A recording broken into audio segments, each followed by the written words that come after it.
नमस्कार। उड़ान इंस्टीट्यूट बठिंडा के ऑनलाइन प्लेटफॉर्म में मैं आपका स्वागत करता हूं और मैं आपके सामने हिंदी की क्लास लेकर हाजिर हुआ हूं।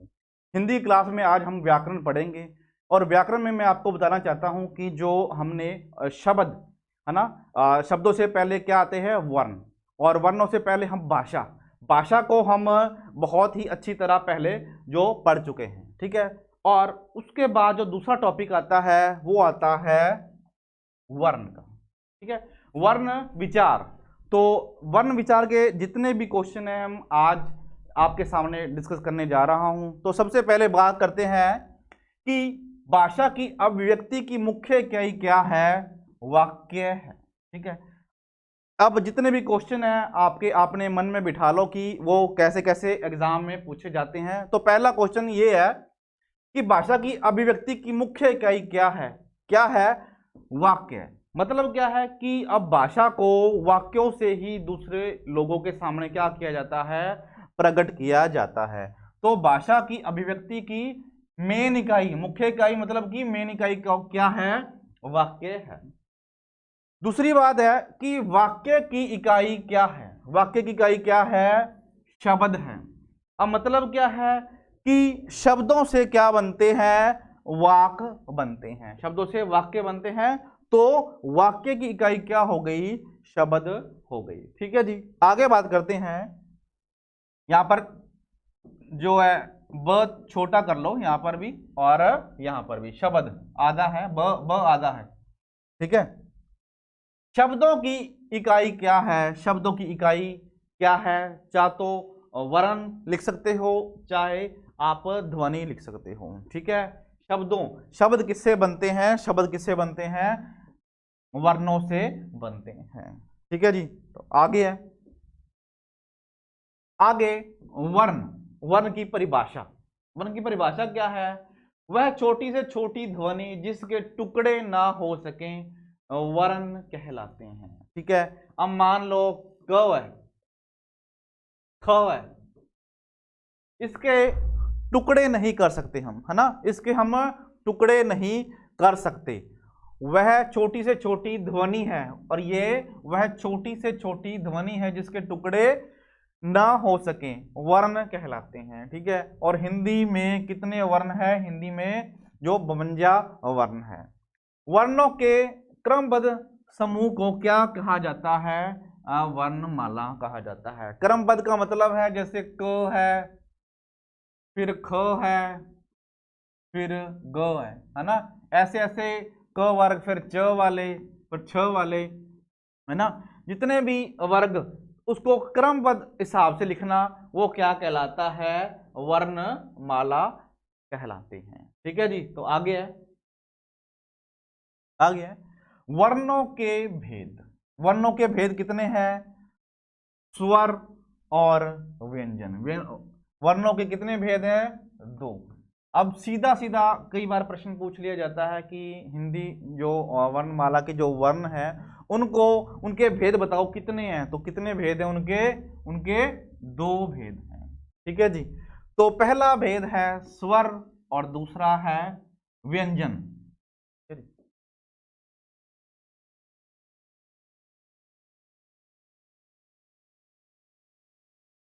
पहला है स्वर और दूसरा है व्यंजन। स्वर की बात करते हैं। सबसे पहले स्वर की जो परिभाषा की बात करते हैं। जिन वर्णों के उच्चारण में किसी अन्य वर्ण की सहायता नहीं ली जाती। अब यहां पर देखो, नहीं ली जाती, ठीक है। जब भी स्वरों को बोला जाएगा उसको बोलते समय, उनको बोलते समय क्या है? दूसरे अन्य वर्णों की जो सहायता नहीं ली जाती। ये जो स्वर होते हैं ये अकेले ही बोले जाते हैं। और आगे है, इनका उच्चारण स्वतंत्र रूप से होता है। स्वतंत्र रूप से मतलब कि खुले रूप से होता है, ठीक है जी। दूसरा कोई बाउंडेशन नहीं होती इन वर्णों के उच्चारण में। आगे है, यह व्यंजन के उच्चारण में, अब यहाँ पर व्यंजन लिखा है। जो ये व्यंजन होते हैं जो स्वर से बाद दूसरे व्यंजन होते हैं, है ना।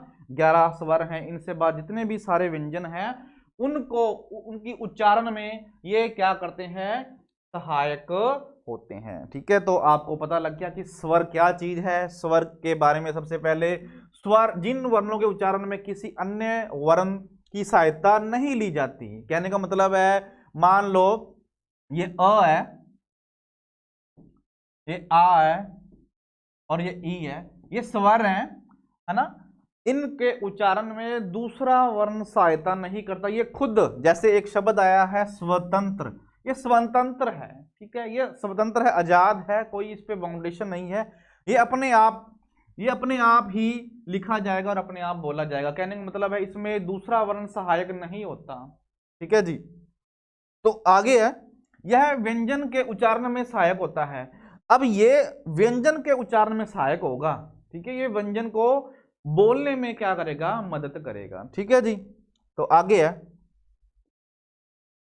आगे स्वर की बात हो रही है जी। स्वर, हिंदी के स्वर लिख लो यहां पर, हिंदी के स्वर देखो भी, अ, आ, ई, उ, ए, ओ। ठीक है जी। कितने हो गए, 1 2 3 4 5 6 7 8 9 और 10। यहां पर एक रह गया, री।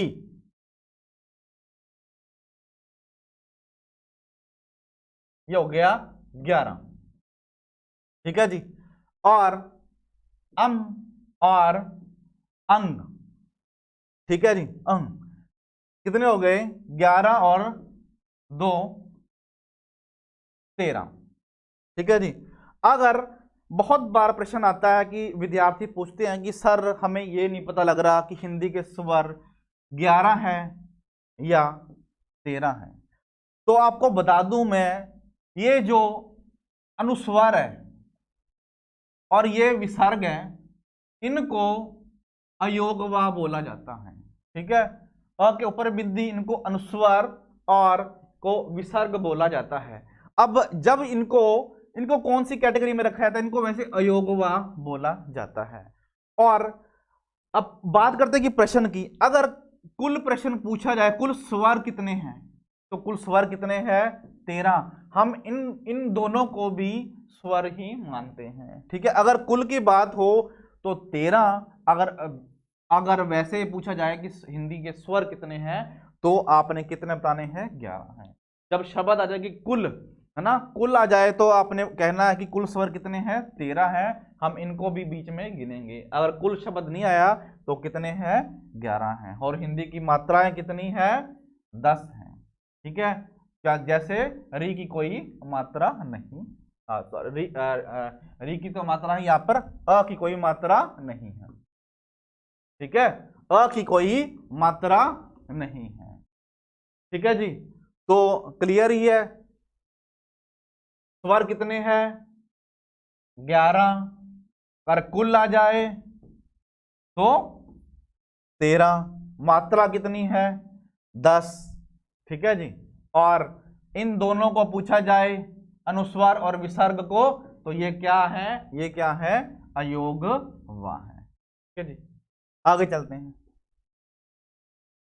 आगे है स्वर के भेद। बहुत बार पूछा जाता है कि स्वर के भेद कितने होते हैं, तो इनके भेद अलग अलग तरीके से हैं। सबसे पहले है उच्चारण में लगने वाले समय, मात्रा और काल। काल काल और समय एक ही बात है। ठीक है, उच्चारण में लगने वाले समय, मात्रा और काल को आधार बनाकर कौन कौन से स्वर जो है स्वर होते हैं। सबसे पहले है हसव स्वर। हसव स्वर कितने भागों में बांटा है, स्वरों के भेद को इन्होंने 3 भागों में बांटा है। उच्चारण में लगने वाले समय, मात्रा, काल के आधार पर जो स्वर के कितने भेद हैं, 3 हैं। अब कौन कौन से हैं 3 भाग, या 3 भाग लिख लो, या 3 भेद भी लिख सकते हो आप यहां पर। ठीक है, तो हसव स्वर है जिन स्वरों के उच्चारण में कम समय लगे उन्हें मूल स्वर भी कहते हैं, या हसव स्वर कहते हैं। देखो भी, हसव स्वर और मूल स्वर एक ही बात है। हसव स्वर और मूल स्वर एक ही बात है, और इनमें क्या लगता है, इनको जो बोलते समय समय क्या लगता है, कम लगता है। जैसे अ, ई, उ और री। ठीक है, आप बोलोगे, देखो बोल के, इनमें क्या लगेगा, समय कम लगेगा। और कई बार पूछी जाती है कि मूल, अब सब स्वर नहीं पूछा जाता, कई बार पूछा जाता है कि मूल स्वर बताओ कौन से है, पहचान करो। तो आपको पहचान भी होनी चाहिए। और दूसरी बात देखो, इनमें ना कोई मात्रा नहीं लगी हुई, इनके साथ कोई भी मात्रा नहीं लगी हुई, लेकिन इनकी मात्रा होती है, इसकी छोटी ई, इसका छोटा उ और इसकी री। ठीक है, और ये है, इनकी संख्या कितनी है, 4। अब कई बार सीधा ही पूछ लेते हैं कि जो बताओ कि मूल स्वर की संख्या कितनी है, 4। कौन कौन से होते हैं, तो आपने देख लेना है, इनमें कोई भी मात्रा नहीं होती, और जब भी इसको बोला जाता है तो समय क्या लगता है, कम लगता है। और मूल स्वरों को ही कौन से स्वर बोला जाता है, हस्व स्वर बोला जाता है। ठीक है जी, तो आगे है, आगे है जो दूसरा है दीर्घ स्वर। दीर्घ का मतलब क्या है, दुगना। ठीक है, जिन स्वरों के उच्चारण में हस्व स्वर से 2 गुना, ठीक है, अब समय क्या लगेगा, दुगना लगेगा। जैसे देखो यहां 2 मिनट,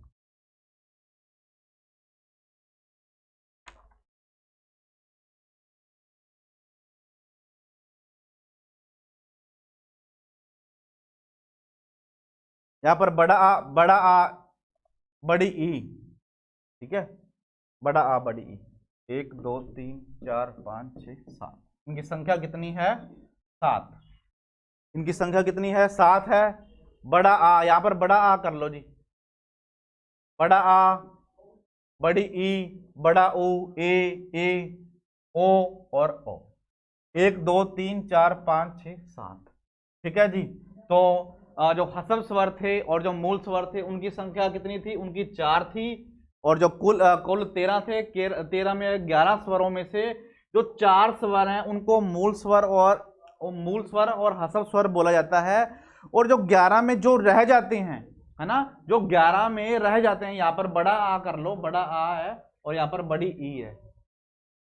ठीक है, और जो 4 को छोड़कर 11 में से 4 जो मूल स्वर को निकालकर जितने 7 बचते हैं, वो कौन से स्वर हैं, दीर्घ स्वर हैं। ठीक है जी, जो 11 स्वर हैं, 11 में से अयोगवा को छोड़कर, अयोग अगर इसमें 2 जोड़ते हैं तो 13 बन जाते हैं, है ना। अयोगवा को हम नहीं गिन रहे, अयोगवा को हम नहीं गिन रहे, तो 11 में से 4 तो कौन से निकल गए, मूल निकल गए, मूल स्वर या दीर्घ स्वर, और सॉरी मूल स्वर या हस्व स्वर।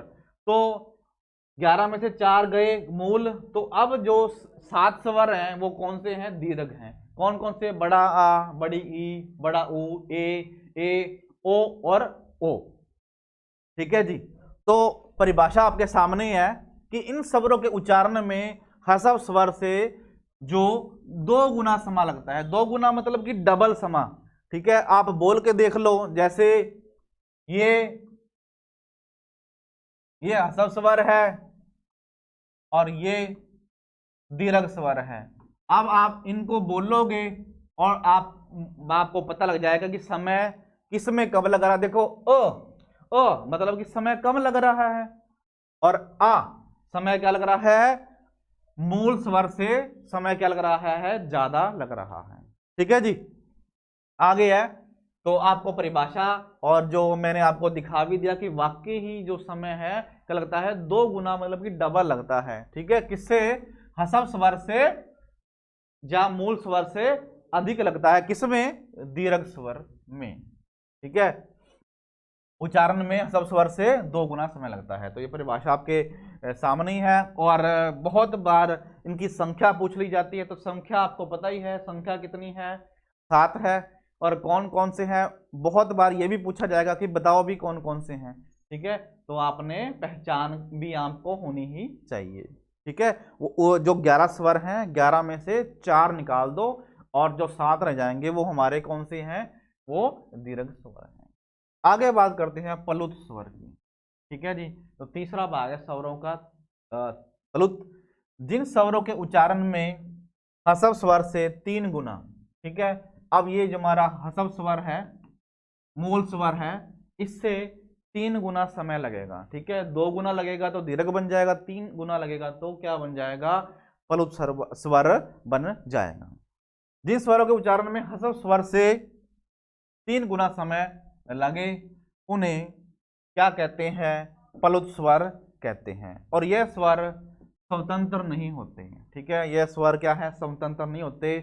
अब ये बात है कि ये स्वर कौन से होते हैं। देखो जैसे है ओम, हे राम, तो कहने का मतलब क्या है, जैसे ओम है ना, जब इनको ऐसे शब्द बोले जाएंगे तो आवाज तो अ की आ रही है ना, और समय इससे क्या लग रहा है मूल स्वर से 3 गुना लग रहा है।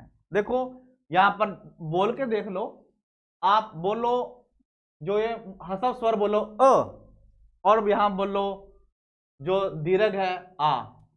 अब ये बोलो ओम, तो सिंपल सी बात है, पहले वाले जो मूल स्वर से, जो ह्रस्व स्वर से कितना समय लग रहा है, 3 गुना समय लग रहा है। ठीक है, तो जो एक्सपेरिमेंट है, अनुभव है, ये आपके पास है। देखो ओम, हरे ओम, ठीक है, हे राम, तो कहने का मतलब क्या है, थोड़ा सा आवाज का जो आवाज बहुत ज्यादा लग रही है, आवाज ज्यादा जोर से बोला जा रहा है, तो समय, तो ये बात है कि क्या है, समय है ना, बात की है बोलने में, उच्चारण में समय देखो थोड़ा सा क्या है, किससे ज्यादा लग रहा है, मूल स्वर से ज्यादा लग रहा है। तो सिंपल बात है। ठीक है जी, आगे है जो दूसरा है, दूसरा भाग, उत्पत्ति के आधार पर जो स्वर के भेद है ना, उत्पत्ति के आधार पर, उत्पत्ति मतलब कि ये बने कैसी हैं, उत्पत्ति के आधार पर है जो स्वर के भेद क्या है। तो सबसे पहले है मूल स्वर, है ना, वही मूल स्वर, ह्रस्व स्वर। मूल स्वर को भी ह्रस्व स्वर भी बोला जाता है। मैंने आपने ये पहले ही जो पहली स्लाइड थी हमारी, इसमें हम देख चुके हैं, है ना। मूल स्वर देखो अ, ई, उ और री। ठीक है, ये क्या है, मूल स्वर है। उत्पत्ति के आधार पर स्वरों के भेद, अब कई सीधा पूछ लेंगे कि उत्पत्ति के आधार पर जो स्वर हैं वो कितने प्रकार के होते हैं, है ना। बताओ अभी 2 प्रकार के, कौन कौन से, मूल स्वर और संधि स्वर, मूल स्वर और संधि स्वर। ठीक है, अब मूल स्वर कौन से हैं ये तो आपको पता ही है। अब संख्या 4, आप कई बार पूछ लेते कि मूल स्वरों की संख्या बताए, 4। ठीक है, कौन कौन से, अ, आ, अ, ई, उ और री। ठीक है, आगे है संधि स्वर। संधि स्वर का दूसरा नाम क्या है, संधि स्वर का दूसरा नाम क्या है, दीर्घ स्वर, और इसको गुरु स्वर भी कहते हैं। इसका जो दूसरा नाम है दीर्घ स्वर, और दूसरा नाम क्या है, गुरु स्वर। दीर्घ मतलब कि बड़ा, स्वर से थोड़ा सा बड़ा। ठीक है, और इन्हीं स्वरों के जो संधि स्वर है, इनके आगे 2 भेद हैं। संधि स्वर के आगे 2 भेद हैं। कौन से हैं, सजातीय और अजातीय। ठीक है, सजातीय और विजातीय, ये हम आगे करेंगे। तो यह 2 स्वरों के मेल से बनते हैं। ठीक है, संधि स्वर। तो आगे बात करते हैं कि इसमें सजातीय स्वर कौन कौन से हैं। इनको मूल दीर्घ स्वर बोला जाता है। ठीक है, अब देखो सजातीय क्यों बोला जाता है इनको, सीधा सीधा एग्जाम में आपको ये भी प्रश्न आ सकता है कि बताओ भाई सजातीय स्वर कौन से होते हैं। तो सजातीय स्वर देखो, अब मैं आपको बताऊंगा कि जो समान, स से समान, सजातीय मतलब कि समान स्वर, ऐसे जो कह सकते कि वर्ण, जो ऐसे स्वर जो समान, एक से जो कह सकते हैं कि स्वरों से मिलकर बनते हैं, उन्हें सजातीय स्वर बोला जाता है। ठीक है, अब देखो छोटा आ बड़ा आ मिलकर क्या बनाएगा, बड़ा आ।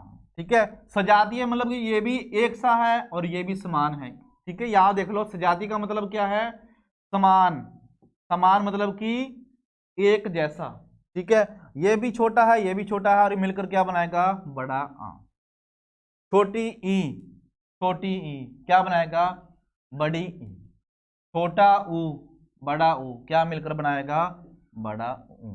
ठीक है, तो सजातीय स्वर वो स्वर हैं जो क्या होते हैं, एक से समान जब स्वर मिलकर एक नया स्वर बनाते हैं, ठीक है, उसे क्या बोलते हैं, सजातीय स्वर। ठीक है, जो दो स्वर आपस में मिलेंगे और वो कैसे होंगे, समान होंगे। ठीक है जी, तो ये सजातीय स्वर है। बहुत बार परिभाषा भी पूछ लेते हैं और कई और इनकी संख्या भी पूछ लेते हैं, तो संख्या भी आपने याद रखनी है। संख्या कितनी है इनकी, 3 है। और क्या पूछ सकते हैं कि बताओ भाई इनका ये बने कैसे हैं। ठीक है, आपको ये शब्द दे देंगे आ, ठीक है, बताओ भी कैसे बने हैं, तो आपने बता देना है छोटा आ प्लस छोटा आ, ठीक है, 2 आ मिलकर। अब बताओ भी, ये आप पूछ लेंगे बताओ कि ये कैसे बना है, तो आपने बता देना ई प्लस ई, छोटी ई और बड़ी ई मिलकर क्या बनती है, छोटी ई प्लस छोटी यहाँ पर छोटी ई प्लस छोटी ई मिलकर क्या बनती है, बड़ी ई बनती है। ठीक है, अब बताओ भी बड़ा ऊ ये कैसे बना है, तो आपने बता देना है छोटा ऊ और छोटा ऊ, ठीक है, मिलकर क्या बनता है, बड़ा ऊ। तो आपको यह भी पता लग गया कि इनकी संख्या कितनी होती है, सजातीय की कितनी होती है, 3। कैसे बनते हैं, एक से जो स्वरों से बनते हैं। ठीक है, सजातीय स्वर की जो परिभाषा क्या है, जो स्वर एक जैसे स्वरों से मिलकर जब दूसरे स्वर का निर्माण करते हैं। ठीक है, और इनका दूसरा नाम क्या है, इनका दूसरा नाम है मूल दीर्घ। ठीक है, इनका दूसरा नाम क्या है, मूल दीर्घ है। ठीक है जी, तो ये संधि स्वर के आगे भेद हैं। आगे विजातीय स्वर। विजातीय स्वर, अब बहुत बार एग्जाम में प्रश्न पूछा जाता है कि विजातीय स्वर का दूसरा नाम क्या है, तो विजातीय स्वर का दूसरा नाम क्या है, संयुक्त स्वर है। संयुक्त स्वर, अब इसकी परिभाषा क्या है, इसकी परिभाषा ये है, ये जब बनते हैं तब अलग अलग जो होते हैं स्वर, है ना, अलग अलग स्वरों के निर्माण से जब कोई एक दूसरा स्वर बनता है तो वो क्या है, संयुक्त स्वर है, या इसको विजातीय स्वर भी बोला जाता है। अब देखो अ ई ए, अ ए अ उ ओ, अ उ ओ। ठीक है जी, तो इनकी संख्या कितनी है, इनकी संख्या 4 है। इनकी संख्या 4 है। कैसे बनते हैं, अलग अलग स्वरों से बनते हैं, इसलिए इनको संयुक्त स्वर बोला जाता है। संयुक्त का मतलब ही यही है, अलग अलग स्वर।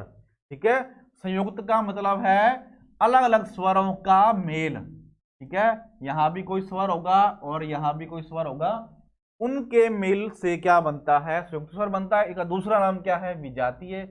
या तो आपको यह पूछ सकते हैं कि विजातीय स्वर बताओ, ठीक है, कौन से हैं, तो आपने बता देनी है। अब देखो सजातीय में क्या था, एक से थे, अब ये भी अलग है और ये भी अलग है, ये अलग बना रहा है, ये भी अलग है और ये स्वर भी अलग है, अलग स्वर बना रहा है, इसीलिए इनको संयुक्त स्वर और या इसको विजातीय स्वर बोला जाता है। संख्या कितनी है, 4। ठीक है जी, आगे है उच्चारण स्थान के आधार पर स्वरों के भेद। ठीक है, अब उच्चारण स्थान का मतलब है, देखो भी जब भी स्वर को, है ना, जितने भी हमारे हिंदी के स्वर हैं, इनको जब इनका उच्चारण किया जाएगा, उच्चारण कहाँ से होता है, मुख से, है ना, हमारे मुंह से। तो मुंह से, जो मुंह का अलग अलग स्थान है, हमारे मुख का अलग अलग स्थान है, उसकी बात हो रही है कि वो कंठ वाले कौन से हैं, तालु वाले कौन से हैं, मूर्धा कौन से हैं, ओष्ठ कौन से हैं, कंठ और तालु कौन से हैं, कंठ और ओष्ठ कौन से हैं। बहुत बार जो एग्जाम में पूछा जाता है, भाई जो हिंदी के जो स्वर हैं, कंठ वाले बताओ कौन से हैं, तालु वाले बताओ कौन से हैं, मूर्धा बताओ कौन से हैं। अब जो विद्यार्थी पढ़ तो लेते हैं लेकिन भूल जाते हैं, है ना, भूल जाते हैं कि अब इसमें सारे मैंने स्वर ही उठाए हैं, इसमें मैंने व्यंजन नहीं लिए। ठीक है, क्यों, क्योंकि हम बात कर रहे हैं स्वरों की। तो जो 11 स्वर हैं मेन, है ना, 11 स्वर कैसे कैसे हमारे जो मुख के मुख का जो स्थान है उसको कैसे कैसे प्रयोग करके बोले जाते हैं, तो मैं उनके बारे में बताऊंगा। देखो पहला है अ और आ। अ और आ, इसका अगर हम जब इसका प्रयोग करते हैं हमारे मुख से, तो ये कौन सी कैटेगरी में आता है? ये आता है कंठ की में। अब आप बोल के देख लो कि अ और आ जो आवाज है ना, आवाज है कहाँ से निकलती है? कंठ से निकलती है, कंठ से, इसलिए इसे कंठ स्वर बोला जाता है। ठीक है, अ और आ बोल के देख लो आप। ठीक है, दूसरी बात यह है कि मैं आपको एक बात और बताना चाहता हूं कि जब भी एग्जाम में प्रश्न आएगा, जब भी एग्जाम में प्रश्न आएगा, ऐसे तो आप याद कर लो है ना, एक बार कर लो, और दूसरे इनको बोलते समय आपने ये ध्यान रखना है कि हमारा जो कंठ है, तालु है, मूर्धा है, ओष्ठ है, इनका प्रयोग वाक्य में हो रहा है क्या? ये वैसे ही लिखे हुए हैं और आप देखोगे ये ऐसे ही नहीं लिखे हुए, इनका वाक्य में असल में प्रयोग हो रहा है। इनको वैसे ही कंठ वाले, तालु वाले, मूर्धा है, ओष्ठ है नहीं कहा गया। अगर इसके साथ मेरे कहने का मतलब क्या है, आप प्रैक्टिकल आपने करके देखना है। जब आप प्रैक्टिकल अब करोगे और दूसरी बार एग्जाम में करोगे तो आपके ये क्वेश्चन है गलत नहीं होंगे। ठीक है जी, तो वर्ण के संबंधित कोई भी क्वेश्चन आपका गलत नहीं होना चाहिए। देखो बोल के देख लो, कंठ अ और आ जब बोलेंगे तो हमारे जो कंठ है इसका प्रयोग हो रहा है, इसलिए इसे कंठ वाले जो स्वर बोलते हैं। आगे है तालु। तालु ई और ई, ई और ई बोलो। देखो तालु जो हमारे मुख का जो तालु है, इसका प्रयोग ज्यादा हो रहा है, इसलिए इसे तालु वाले स्वर बोला जाता है। अब स्वर की बात हो रही है, वर्ण की बात हम बाद में करेंगे और व्यंजन की बात हम बाद में करेंगे। जो इसमें मैंने स्वर ही उठाए हैं। ठीक है, स्वर उच्चारण स्थान के आधार पर जो स्वर है, मतलब कि मुख में से जब इनका उच्चारण होता है तो कौन कौन से भाग का प्रयोग होता है और उनको उनको क्या बोला जाता है। ठीक है, तो अ वाले है अ और आ कंठ, और तालु वाले ई और ई। ठीक है, तालु का प्रयोग होता है। अब है मूर्धा। अब बहुत बार मूर्धा जो विद्यार्थियों को समझ नहीं आता, अभी किस मूर्धा की बात हो रही है? मूर्धा में री ले रहा, री। देखो मूर्धा का मतलब क्या है? मूर्धा का मतलब है हमारे जो मसूड़े हैं, है ना, हमारे जो दांत के मसूड़ों का पिछला भाग, है ना। एक दांत होते हैं, दांत के आगे वाले मसूड़े, एक दांत के पिछले वाले मसूड़े। जब इनको बोला जाता है तो बोल के देखो लो, री। तो जीभ है जो पिछले दांत के पिछले वाले जो मसूड़े हैं उनसे क्या होती है? टच होती है, इसलिए इनको कौन से जो स्वर बोला जाता है? मूर्धा स्वर बोला जाता है, री। ठीक है, आप इतना ही याद रख लो कि री क्या है, मूर्धा है। और क्यों है? क्योंकि आपको इसको बोलते समय जो हमारी जीभ है वो दांतों के पिछले जो मसूड़े वाले भाग है उससे क्या होती है? टच होती है, उसका प्रयोग होता है, तो इसलिए इसको मूर्धा बोला जाता है। आगे है ओष्ठ। ओष्ठ का मतलब है होठ, हमारे होठों। बोल के देखो, उ और उ, उ और उ जब भी हम इनको बोलते हैं, इन स्वरों को बोलते हैं, तो हमारे होठों का प्रयोग होता है। ठीक है, इसलिए इन्हें ओष्ठ बोला जाता है। अब है कंठ प्लस ओष्ठ, कंठ प्लस तालु। कंठ और तालु, कंठ हमारा ये कंठ और तालु मुख का। ठीक है, इन दोनों को अगर हम इन दोनों का इस्तेमाल करते हैं तो कौन से स्वर बोले जाते? ए और ए, ए और ए। ठीक है, अब जब हम इन दोनों को बोलते हैं तो कंठ और तालु का एक साथ प्रयोग होता है, इसलिए इसे कंठ तालु बोले जाते हैं। कंठ और ओष्ठ, कंठ और ओष्ठ का मतलब पहले मैंने बता दिया कि होठ। ऐसे वर्ण, ऐसे स्वर जिनको बोलते समय हमारे कंठ का भी प्रयोग होता है और हमारे होठों का भी प्रयोग होता है। तो ऐसे जो स्वर हैं कौन से हैं? ओ और ओ। बोल के भी देख लो, साथ साथ प्रैक्टिस भी जरूरी है, प्रैक्टिस भी करो ताकि आपको पता लग जाए कि ये ऐसे ही नहीं लिखे, ये वाकई में कंठ और ओष्ठ वाले होते हैं। बोल के देखो, ओ। अब देखो होठों की जो स्थिति है ना, होठों की शेप है, आकार है, ये भी बन रहा है और कंठ का जोर भी लग रहा है। और देखो ओ, तो थोड़ा सा जोर ज्यादा लगेगा, तो और होठों का इस्तेमाल भी हो रहा है और कंठ का इस्तेमाल भी हो रहा है। आगे है, आगे जीभ के प्रयोग के आधार पर स्वर हैं। ठीक है। अब जीभ के प्रयोग के आधार पर देखो, हमारी जो जीभ है ना, अब इस जीभ को 3 भाग बताए हैं, आगे वाला, बीच वाला और जो जीभ का अखीरला भाग है, अंत वाला, ठीक है, उसे पश्चय स्वर बोले जाते हैं। ठीक है, जब हम जीभ के आगे वाले भाग को, अगर आगे वाले भाग को यूज करते हैं, आगे वाले भाग का प्रयोग करते हैं, तो कौन से स्वर बोले जाते हैं? देखो बोल के देख लो, ए और ए। देखो जब ए और ए को बोला जाता है तो जीभ है, जो हमारी जीभ है, वो उसका अगला भाग है, आगे वाला भाग है, वो क्या होता है? प्रयोग होता है। ठीक है, आगे देखो मध्य। अब हमारी जीभ का जो बीच वाला भाग है वो कौन से स्वर से? अ बोल के देखो, जो जोर है, जो प्रेतन है, वो बीच में लगेगा जीभ के। ठीक है, और पश्चय स्वर है, पश्चय स्वर जो जो कह सकते हैं कि जोर ज्यादा किस जीभ की जो पिछला भाग है, जीभ का पिछला भाग है, उसके ऊपर आएगा। देखो आगे जैसे बोल के देखो, आ, उ, ओ और ओ। आ, उ, ऊ, ओ और ओ।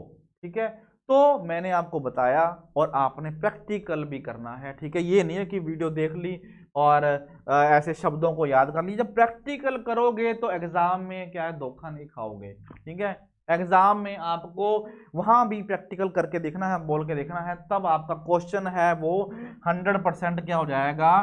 ठीक हो जाएगा। अब भी बोल के देखो और वहां भी बोल के देखो। ठीक है जी, तो आगे है ओष्ठ की स्थिति के आधार पर स्वरों के भेद। ठीक है, ओष्ठ का मतलब है, मैंने पहले बता दिया कि होठ। ठीक है, होठों की स्थिति के आधार पर है स्वर के कितने भेद हैं? 2 हैं। ठीक है, आवृतमुखी और व्रतमुखी। ठीक है, आवृतमुखी, आवृत का मतलब है जब भी इन स्वरों को बोला जाता है तो हमारे होठ हैं पूर्ण रूप से जो वो है गोल। व्रत का मतलब है पूरे रूप से गोल नहीं होते। ठीक है, और व्रतमुखी का मतलब है कि जब इन स्वरों को बोला जाता है तो हमारे होठ हैं पूर्ण रूप से क्या हो जाते हैं? पूरे गोल हो जाते हैं। ठीक है, व्रत बन जाता है, व्रत एक सर्कल बन जाता है। देखो बोल के देख लो, आवृत, आ, ई, री, ए और ए। ठीक है, होठ है, होठों का इस्तेमाल तो हो रहा है लेकिन व्रत नहीं है, पूरे गोल नहीं। अब बोल के देखो ऊ। अब ऊ बोल के देखो, हमारे होठ है, इनकी शेप बदल गई। ऊ, ओ और ओ। देखो आप, होठ है जो कौन सी शेप में आ गए? पूरे राउंड शेप में आ जाते हैं। ठीक है, इसलिए इनको क्या बोला जाता है? इनको व्रतमुखी बोला जाता है और इनको आवृतमुखी बोला जाता है। प्रैक्टिकल बहुत जरूरी है। आगे है व्यंजन। ठीक है, स्वरों का काम खत्म हो गया।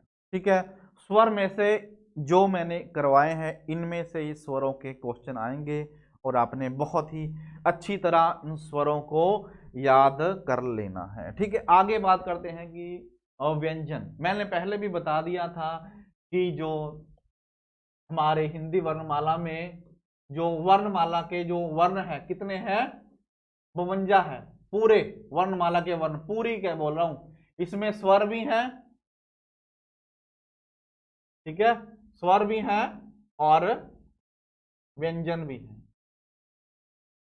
तो व्यंजन की बात करेंगे। अब कुल व्यंजन है और स्वरों की सहायता से।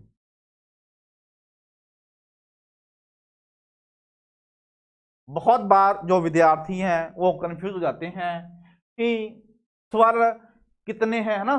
स्वर का तो मैंने आपको क्वेश्चन डाउट क्लियर ही कर दिया कि स्वर की संख्या कितनी है। अगर कुल ना पूछा जाए, कुल, अगर वहां पर कुल शब्द आ रहा है तो आपने क्या लगाना है? शब्द आ रहा तो 13 लगाने हैं, लेकिन नहीं आ रहा तो आपने 11 लगाने हैं। ठीक है, और व्यंजन पहले मैं व्यंजन समझा दूं, फिर आपको बताऊंगा कि व्यंजन कितने होते हैं, कुल व्यंजन कितने होते हैं, स्वरों की सहायता से कितने होते हैं। तो जिन वर्णों का उच्चारण स्वरों की सहायता से होता है उन्हें व्यंजन बोला जाता है।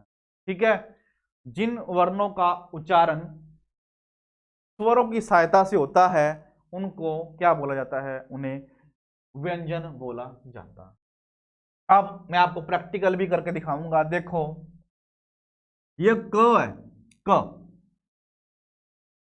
इसमें अ जो स्वर है वो मिला हुआ है, इसलिए इसको क्या बोलते हैं, क बोलते हैं, क। अब आपके बोल के देख लो।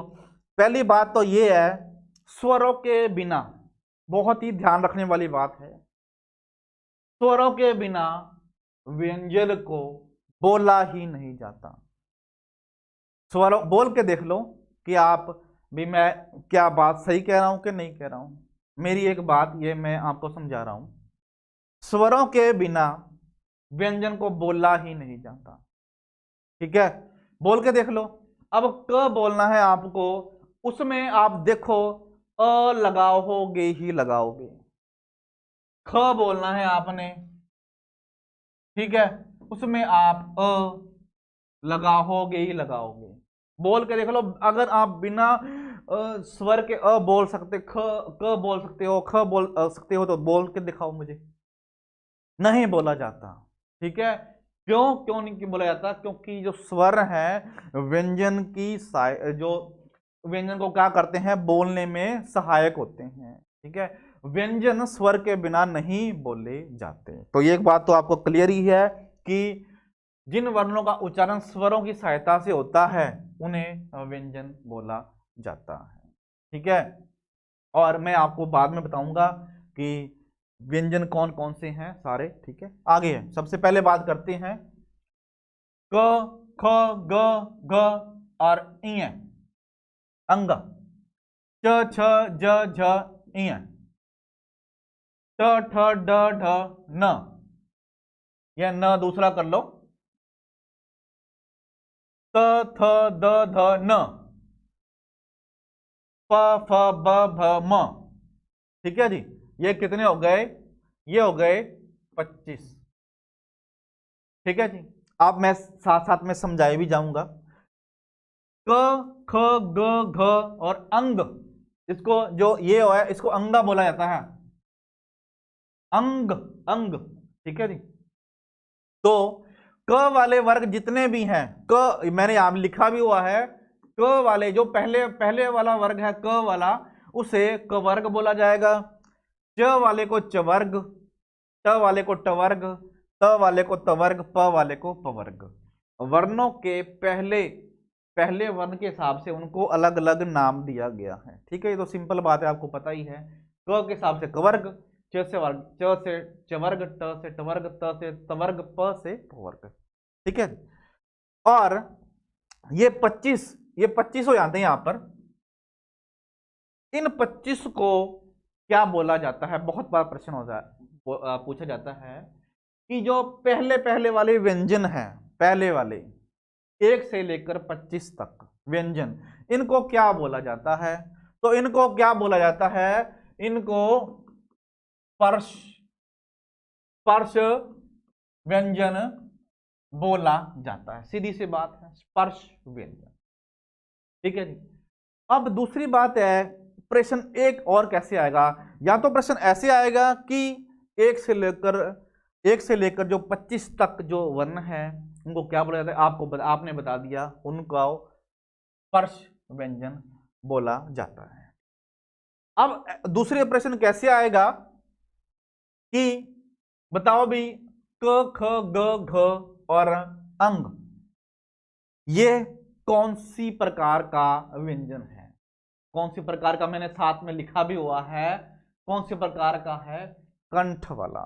ठीक है, पहले मैंने कंठ वाले स्वर बताए थे। ठीक है, कैसे कैसे जो बोलते समय जो मुख के हमारे मुख का वो स्थान है, कैसे कैसे प्रयोग में आता है। ठीक है, अब मैं व्यंजन बताऊंगा। ठीक है, अब जो पहले 5 हैं क वर्ग वाले, ध्यान से सुनना आपने, पहले जो 5 वर्ण हैं किसके या व्यंजन है? क से लेकर अंग तक।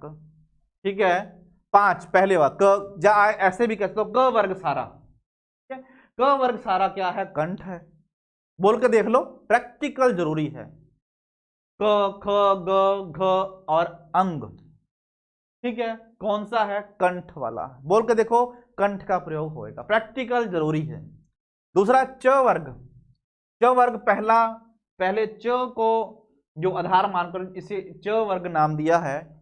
च छ ज झ और इन्य, ये देखो ये कौन सा है, तालु है या तालव्य व्यंजन है। बोल के देख लो, हमारे जो तालु का प्रयोग इसमें ज्यादा होएगा।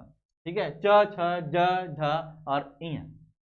ठीक है, आगे है ट ठ ड ढ और न्य, ये कौन सा है, ये है मूर्धा।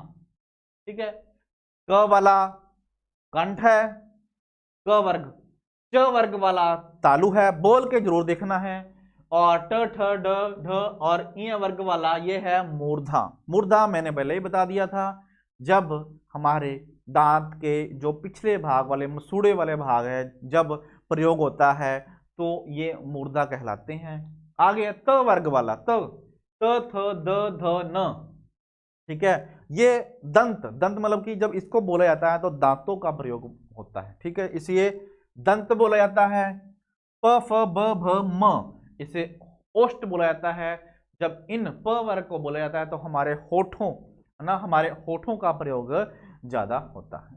ठीक है जी, तो इनके मैंने अलग अलग आपको क्या बताई हैं, मीन्स भेद भी बताए हैं कि क वाले कंठ में आते हैं और तालु वाले जो है च वर्ग वाले तालु में आते हैं, त वर्ग वाले मूर्धा में आते हैं, ट वर्ग वाले त वर्ग में दंत में आते हैं, प वर्ग वाले ओष्ठ में आते हैं।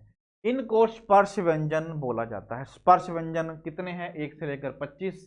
ठीक है, और दूसरी बात मैंने आपको बता ये कि इनको क्यों बोला जाता है, इनको इसलिए बोला जाता है क्योंकि ये अलग अलग 1 से लेकर 25 है, अलग अलग जो मुख से बोले जाते हैं, अलग अलग स्थानों के आधार पर अलग अलग स्पर्श करते हैं मुख के भागों से, इसलिए इनको स्पर्श व्यंजन बोला जाता है।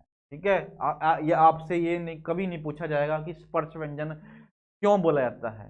ठीक है, आपको पता होना चाहिए क्यों बोला जाता है, क्योंकि ये मुख के अलग अलग भागों से क्या करते हैं, स्पर्श करते हैं, इसलिए इन्होंने इनको स्पर्श व्यंजन बोला जाता है। ठीक है, तो ये तो 25 हो गए। आगे लिख लो अंत वाले य र ल व। अब एग्जाम में प्रश्न सीधा आएगा कि अंत से व्यंजन कौन से। ठीक है, अंत से देखो आपको पहचान होनी बहुत जरूरी है। ठीक है, जैसे छोटे बच्चे को पहचान होती है ना, पहचान, आपको भी पहचान होनी बहुत जरूरी है। ठीक है, अंश वाले व्यंजन कौन से हैं, य र ल व, और संख्या कितनी है, 4। ठीक है, अब इनको अंश वाले क्यों कहा जाता है, मुख के किसी भाग को पूरी तरह स्पर्श नहीं करते। जो अंत वाले हैं य र ल व, बोल के देखो, जब जीभ फटाफट है ना, फटाफट निकलती है और किसी भाग को स्पर्श नहीं करती। आगे ऊषम, ऊषम कौन से, ऊषम का मतलब है हवा, श स स ह, इनकी संख्या कितनी है, इनकी 4 है। उच्चारण समय हवा क्या निकलती है, बाहर निकलती है, इसलिए ऊषम बोला जाता है। श श स ह, बोल के देखो सीधी हवा बाहर निकलेगी। आगे संयुक्त, संयुक्त का मतलब है 2। ठीक है, संयुक्त का मतलब है 2। ये एक ऐसे वर्ण है जो 2 क्या है, जो वर्णों से बने हैं। कौन कौन से, जो है क और श से बना है श, और त्रय, त प्लस र से बना है त्रय, और श्रेय श्रीमान वाला यह बना है ज प्लस न्य, इससे बना है ये जो श्रीमान वाला श, और ज्ञानी, यह ज्ञानी से यह बना है श प्लस बना है, और ये ज्ञानी नहीं, यहां पर कर लो री है, री रै ऋषि, रै ऋषि है, भी गलत लिखा गया। हाँ, यह री बना है, री कैसे बना है, श प्लस और री। ठीक है जी, तो ये क्या है, व्यंजन है। अब मैं इनको बता रहा हूं कि जो हमारे जो सारे व्यंजन हैं वो 52 कैसे बन रहे हैं, वो 52 कैसे बन रहे हैं। और हमारा एक क्वेश्चन तो रह ही गया, हमारा ये क्वेश्चन ये है कि व्यंजन कितने हैं। बहुत बार एग्जाम में पूछा जाएगा कि व्यंजन कितने हैं। देखो मैं अगर इसमें भी मैं आपको क्लियर करना चाहता हूं, अगर शब्द आ जाए कुल व्यंजन, कितने कुल व्यंजन, तो आपने 39 लगाने हैं। कितने, 39। और जो स्वरों की सहायता से बोले जाते हैं वो कितने हैं, वो 33 हैं। मैं आपको गिना भी देता हूं, 39 कैसे बने हैं और 33 कैसे बने हैं, और 52 जो है ना, ये 52 कैसे बन रहे हैं, मैं सारे आपको गिनती बताऊंगा। देखो 1 से लेकर 25 ये हो गए, ठीक है, और अंत वाले 4 कितने हो गए, 25 और 4 29, ऊष्म वाले 4 29, 9 10 11 12 13 33।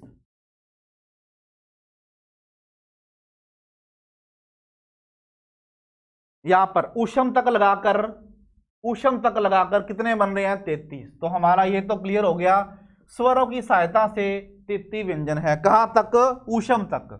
25 ये है और अंत वाले 4 हैं और ऊष्म वाले 4 लगाकर हमारे जो स्वरों की सहायता से जो व्यंजन बोले जाते हैं वो 33। हमारा ये क्वेश्चन क्लियर हो गया। अभी कैसे बन रही है, 25 वे ऊपर वाले, 4 अंश वाले और 4 ऊष्म वाले, ठीक है जी। अब हमने 39 बनाने हैं, ठीक है, अब हमने 39 बनाने हैं कि 39 कैसे बन रहे हैं। अगर कुल आ जाए, देखो 4 ये हो गए संयुक्त, संयुक्त पता है, श त्र और य और र ऋषि, 4 इसमें ये जोड़ो 9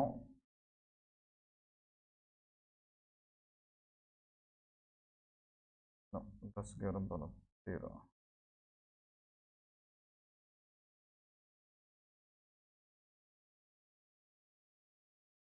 13 1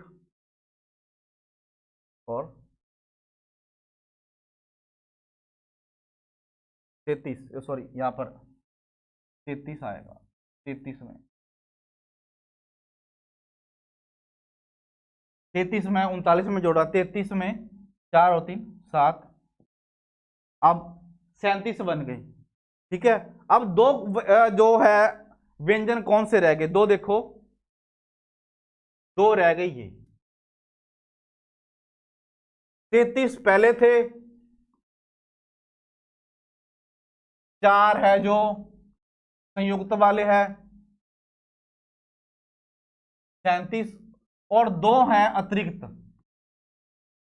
कितने हो गए, 39 हो गए, ठीक है। अगर कुल व्यंजन है वो कितने हैं, 39, और वैसे ही अगर व्यंजन पूछे जाए तो कितने हैं, 33 हैं। 33 बता दिया था आपको, 25 स्वर वाले, 25 स्वर वाले और 8 अंश और ऊष्म, ठीक है जी, 25 और 8 33, ठीक है जी। ये हमारे क्या बन रहे हैं, सीधे व्यंजन है। अगर कुल पूछा जाए तो कुल व्यंजन कितने हैं, 39, बता भी दिया था आपको।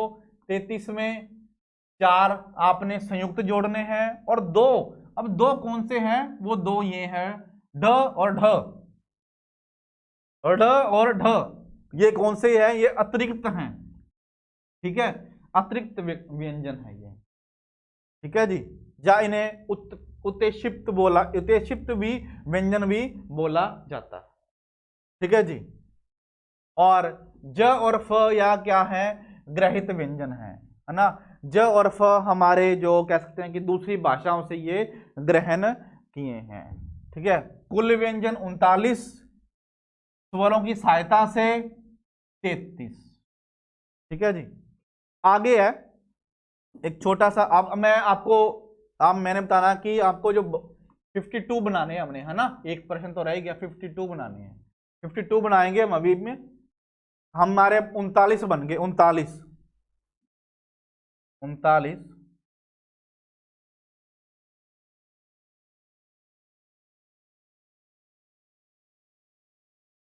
देखो 39 तो हमारे क्या है, व्यंजन है, और 13 हमारे क्या है, स्वर है। तो हमारे पूर्ण रूप से 52 क्या बन रहे हैं, वर्ण बन रहे हैं। हिंदी की वर्णमाला के जो वर्ण है वो हमारे जो क्या हो गए हैं, 52 क्या हो गए हैं, पूरे हो गए हैं। ठीक है जी, तो आपके जो छोटे छोटे जो डाउट्स हैं वो क्लियर होने चाहिए। ठीक है, ये मैं आपको एंड में थोड़ा समअप कर दूंगा सभी जो वीडियो का। ठीक है जी, आगे हम छोटे छोटे जो और भी सवाल आते हैं उनके ऊपर भी हम चर्चा करेंगे। अभी आगे अनुनासिक। अब अनुनासिक व्यंजन कौन से होते हैं?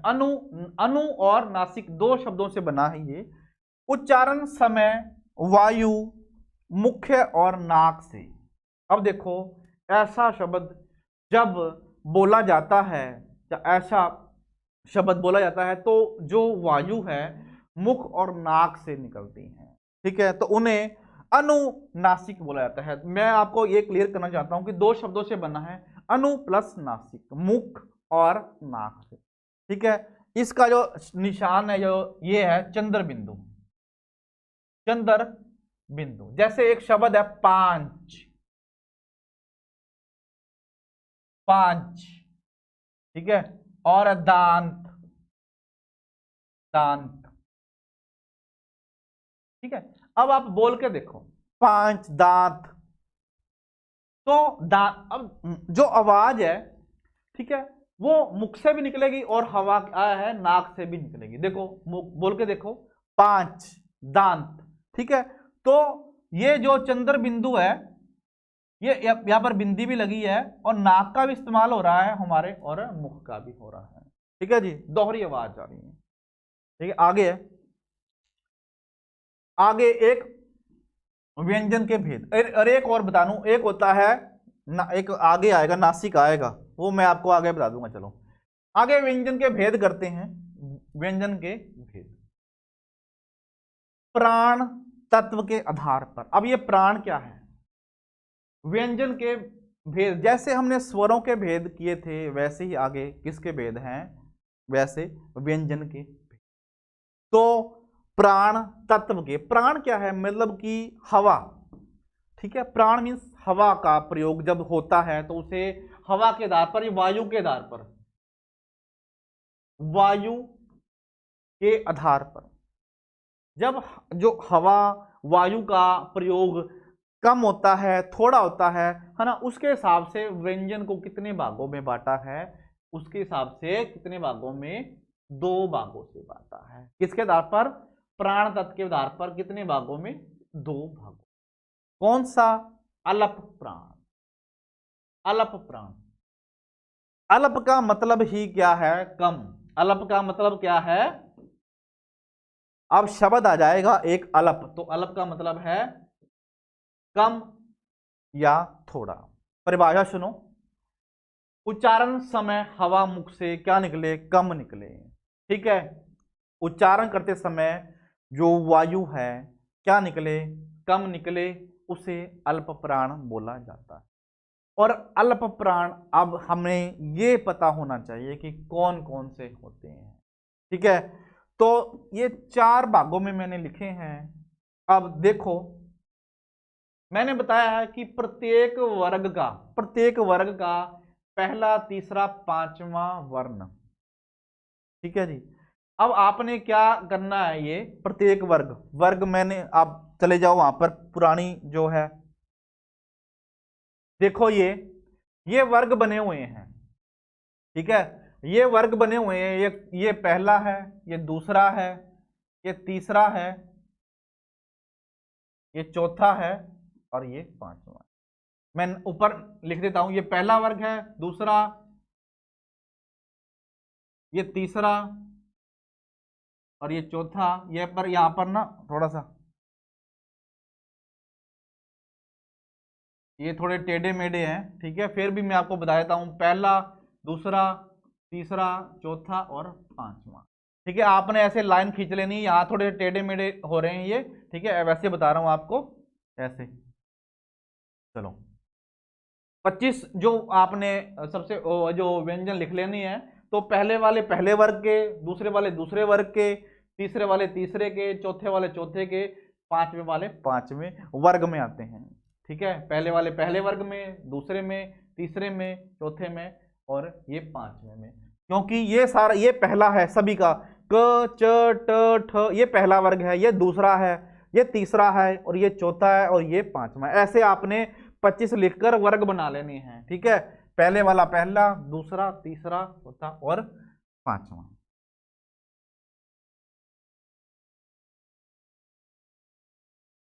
हाँ जी, आगे आओ। प्रत्येक वर्ग का पहला, तीसरा और पांचवा वर्ण। ठीक है, मैंने आपको बताया कि 25 वर्ण को ऐसे लिख लो, लिख लिया, ऐसे ऐसे उसके भाग बना लो, पहला, दूसरा, तीसरा, चौथा और पांचवा। ठीक है, तो प्रत्येक वर्ग का पहला, तीसरा और पांचवा वर्ण क्या है? अल्प प्राण है। अल्प प्राण, अल्प प्राण 10 मिनट। अल्प प्राण का मतलब समय कम लगेगा। ठीक है, बोलते समय क्या लगेगा? समय कम लगेगा, अल्प थोड़ा समय लगेगा। और वो कौन से हैं? पहला, तीसरा और पांचवा। और मैंने आपको ये भी बता दिया कि उसकी पहचान कैसे करनी है। 25 वर्ण लिख लिए, पहले वर्ग वाला, दूसरा, तीसरा, चौथा, पांचवा लिख दिया। पहले वर्ग वाला ये होगा, तीसरे वर्ग वाला ये होगा और पांचवें वर्ग वाला ये होगा। और सभी स्वर, हिंदी के सभी स्वर 11, जो सारे स्वर हैं 11, वो क्या है? अल्प प्राण है। पता ही है आपको, स्वर जब बोलते हैं तो वायु क्या निकलती है? कम निकलती है। आगे अंत वाले, अंत वाले कौन से हैं? यरलव, यरलव क्या है? अल्प प्राण है। और अनुस्वर, अनुस्वर का मतलब है ये बिंदी वाला, बिंदी वाला नहीं है, मतलब कि जो अनुस्वर, अनुस्वर जो क्या है हमारे, जो पांचवा वर्ग है ना, कह सकते हैं जो क्या, ये हमारा जैसे ये पांचवा वर्ग है, ये सारा अनुस्वर्ग का आता है। ठीक है, जो पहले 25 वाला का पंचम वर्ग, पंचम, इसको पंचम वर्ग भी बोला जाता है, अनुस्वर्ग को पंचम वर्ग भी बोला जाता है, जिसको बोलते समय वायु नाक से निकलती है। ठीक है, तो जब ये बिंदी लगती है, ठीक है, इसे अनुस्वर बोला जाता है। और 25 वर्गों में जो पूरा पांचवा वर्ग है सारा, ठीक है, सभी वर्गों के जो पंचम वर्ग है उन्हें अनुस्वर बोला जाता है। तो ये 4 भागों में जो है वो क्या है? वो क्या है? अल्प प्राण है। ठीक है, कई बार इनकी संख्या भी पूछ लेते हैं भाई। ठीक है, कई बार इनकी संख्या भी पूछ लेते हैं, वैसे तो बहुत कम है इनकी संख्या, वैसे नहीं पूछते, लेकिन पूछ ले तो फिर भी मैं आपको बताता हूं कि संख्या कितनी है। देखो भाई, 5 पहले वर्ग में 5, 10, 15, 15 ये हो गए, सभी स्वर 11 ये हो गए, अंत वाले 4 ये हो गए और एक अनुस्वर हो गया। ठीक है, अगर पूछ ले कि बताओ भाई कितने हो गए, तो 11 और 4 15 और 15 30 और 31। अल्प प्राणों की संख्या पूछने में तो आपने बताना है 31 होते हैं, लेकिन बहुत कम चांस है, अल्प प्राणों की संख्या नहीं पूछी जाती। ठीक है, आगे है महाप्राण। महाप्राण है, महाप्राण उच्चारण समय हवा है मुख से ज्यादा निकले, उच्चारण समय जो हवा है ज्यादा निकले। ठीक है, देखो महा का मतलब ही ज्यादा है। ठीक है, तो प्रत्येक वर्ग का दूसरा और चौथा वर्ण, प्रत्येक जो वर्ग है उसका दूसरा और चौथा, ऐसे आपने 25 लिख लेने हैं, पहला, दूसरा, तीसरा, चौथा और पांचवा। देखो अब ये दूसरे वाले वर्ण और चौथे वाले वर्ण, ये क्या है? महाप्राण है। ठीक है, और ऊषम, ऊषम व्यंजन, ऊषम व्यंजन मैं आपको क्लियर करता हूं, देखो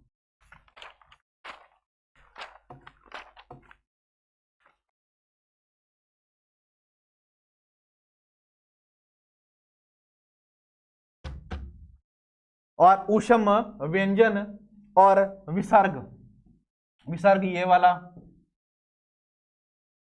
ठीक है, और ऊषम व्यंजन के जो 4 हैं, ठीक है, तो इनकी संख्या कितनी हो गई, 5 और 5 10 और 4 14 और 1 15। ठीक है, ऊष्म कौन से है, स श स ह। ठीक है, ऊष्म के 4 और ये 5 इसमें हो गए, 5 इसमें 10 और 4 ऊष्म के, और 1 विसर्ग, कितने हो गए 10 और 4 14 1 15। अगर महाप्राणों की संख्या पूछ लें तो कितनी है, 15। ठीक है, आगे है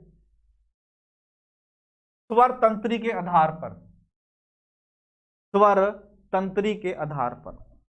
अब स्वर तंत्री का मतलब क्या है, जो हमारी जो स्वर तंत्री है ना, ये जो स्वर मुख से निकलते हैं है ना, इसके हिसाब से जो जो स्वर हैं वो कितने प्रकार के होते हैं, जो सॉरी व्यंजन है, स्वर तंत्री के हिसाब से व्यंजन कितने प्रकार के होते हैं। देखो, अघोष, अघोष और संघोष और अघोष। ठीक है, अघोष उच्चारण समय स्वर तंत्री में कंपन हो, संघोष वो होते हैं उच्चारण समय स्वर तंत्री में क्या हो, कंपन हो। कंपन मतलब कि जब बोला जाता है तो कंपन की आवाज आती है, कंपन। ठीक है, कंपन होती है किसे, हमारे स्वर तंत्री में, उसे क्या बोला जाता है, सघोष। ठीक है, यहां पर ये इन्होंने थोड़ा लिखने रह गया, अंडरलाइन रह गया। संघोष वो है जो जिसको बोलते समय, जिन व्यंजनों को बोलते समय आवाज ज्यादा निकलती है और कंपन होता है। ठीक है, प्रत्येक वर्ग का तीसरा चौथा पांचवा वर्ण। अब आपने वैसे ही बना लेने हैं, ऐसे पहला दूसरा तीसरा चौथा पांचवा। प्रत्येक वर्ग का तीसरा चौथा पांचवा वर्ण क्या है, सघोष है, मतलब कि कंपन होता है, और अंत से व्यंजन है। ठीक है, अंत वाले कौन से, य र ल व, य र ल व, य र ल और व। और ठीक है जी, और यहां पर एक और लिख लो, जो यहां पर एक मिस है, देख,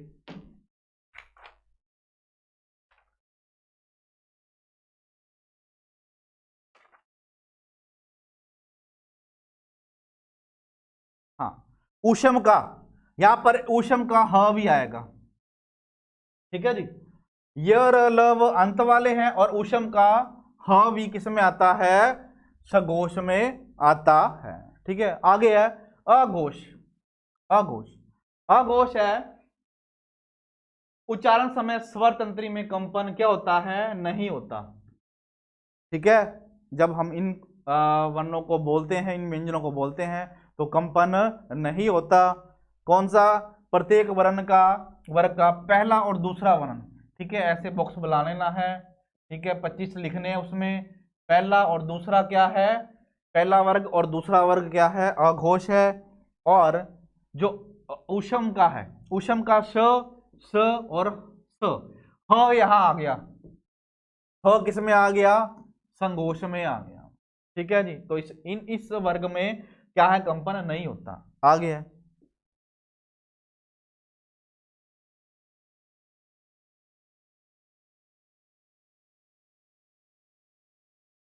आगे, आगे उच्चारण स्थान के आधार पर, उच्चारण स्थान के आधार पर देखो भी, कंठ वाले अ आ, अब ये सभी हैं, ये स्वर भी हैं प्लस व्यंजन भी हैं। मैं इन दोनों को, स्वर और व्यंजन को बता रहा हूं सभी को। ठीक है, ये पूरी वर्णमाला है, वर्ण,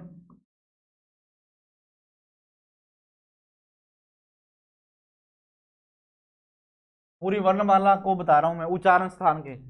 अ आ और पूरा क वर्ग है कंठ, ई और च वर्ग है तालु, मूर्धा री है और ट वर्ग है, दंत त वर्ग है, ओष्ठ उ और प वर्ग है, नासिका पंचम वर्ग, नासिका लिख लो भी, पंचम, पंचम वर्ग, नासिका, जब आवाज जो वायु है नाक से निकलती। आगे कंठ तालु, कंठ और तालु का प्रयोग होता है, कंठ और ओष्ठ का होता है, दंत ओष्ठ का होता है, और वत्सर्य, वत्सर्य कौन सा है, ल। इनके बारे में मैं अलग अलग पहले भी बता चुका हूं, ठीक है जी। आगे है,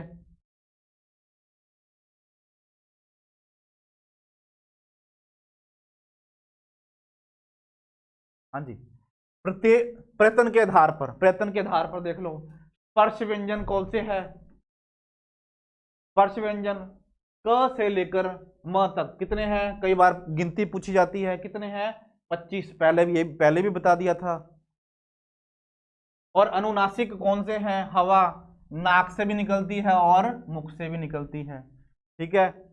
नासिका वायु अकेली नाक से निकले, ठीक है, वायु नाक से निकले। पार्श्विक ल, हवा जीभ के दोनों तरफ, ल। पार्श्विक जो वर्ण है कौन सा है, ल है।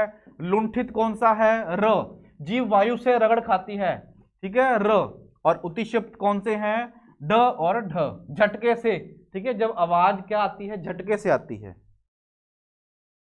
आगे लास्ट है अर्धस्वर, अर्धस्वर पूछा जाता है, अर्धस्वर कौन सा है, प और व, ठीक है।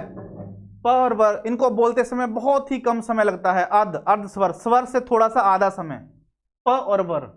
स्पर्श संघर्षी कौन सा है, च वर्ग, हवा से संघर्ष निकले, च वाले, ये तो पहले मैं बता चुका हूं, स्पर्श संघर्षी, संघर्षी भी हो चुका है, हवा के साथ क्या आए, रगड़ आए, ठीक है। तो जितने भी आज वर्ण के प्रश्न हो चुके हैं, ठीक है, इनमें से कोई भी ऐसा प्रश्न नहीं है जो वर्णों का रह गया हो, ठीक है।